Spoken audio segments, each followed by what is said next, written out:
বিসমিল্লাহির রহমানির রহিম।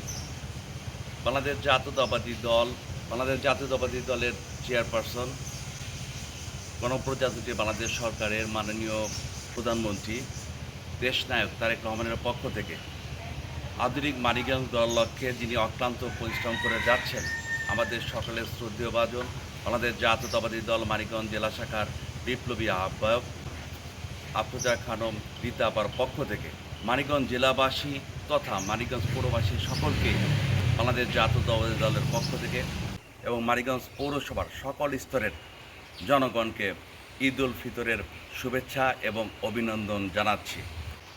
বাংলাদেশ জাতীয়তাবাদী দলের একজন কর্মী হিসাবে আমি বলতে চাচ্ছি, আসুন আমরা আমাদের দীর্ঘ 1 মাস বোধহয় হয়ে গেল আমাদের জনগণ ঐক্যবদ্ধভাবে বাংলাদেশ জাতীয়তাবাদী দলকে ক্ষমতায় অধিষ্ঠিত করেছেন। আমাদের তারেক রহমান একটি বার্তা দিয়েছিলেন, সবার আগে বাংলাদেশ এবং আই হ্যাভ এ প্ল্যান। এটিকে সামনে রেখে আসুন আমরা ঐক্যবদ্ধভাবে সারা দেশ তথা মানিকগঞ্জকে আসুন আমরা ঐক্যবদ্ধভাবে এটি আধুনিক, একটি সন্ত্রাসমুক্ত, দুর্নীতিমুক্ত, নেশামুক্ত একটি সমাজ গঠন করি। আমাদের আফরোজা খান রীতা আপা একটি কথাই বলেন, আমাকে যে সকল জনগণ ঐক্যবদ্ধভাবে ভোট দিয়েছেন এবং যারা দেননি সকলের এমপি আমি মানিকগঞ্জের, তাই আমি অনুরোধ করব, তার একার পক্ষে মানিকগঞ্জ গঠন করা সম্ভব না। আসুন ঐক্যবদ্ধই পারে একটি সমাজকে পরিবর্তন করতে ঐক্যবদ্ধ পারে একটি দেশকে সামনের দিকে অগ্রসর নিয়ে যেতে।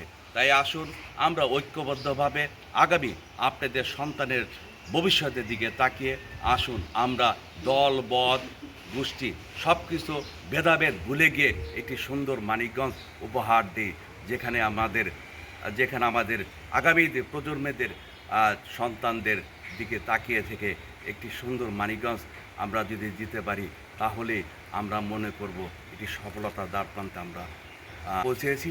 সেই জন্য আমি ঐক্যবদ্ধর কোনো বিকল্প নেই।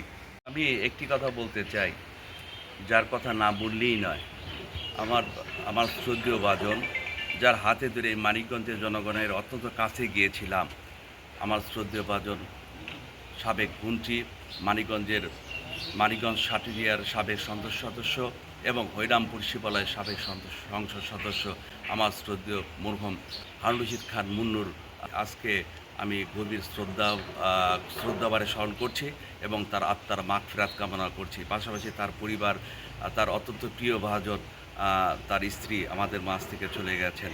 আমরা সকলে মিলেই তার পরিবারের প্রতি গভীর শ্রদ্ধাবোধ জানাচ্ছি। সকলকেই আবারও আফরোজা খান রীতা আপার পক্ষ থেকে এবং দেশ নায়ক তারেক রহমানের পক্ষ থেকে আবারও সকলকে ঈদের শুভেচ্ছা এবং অভিনন্দন জানিয়ে আমার কথা শেষ করছি। ধন্যবাদ সবাইকে।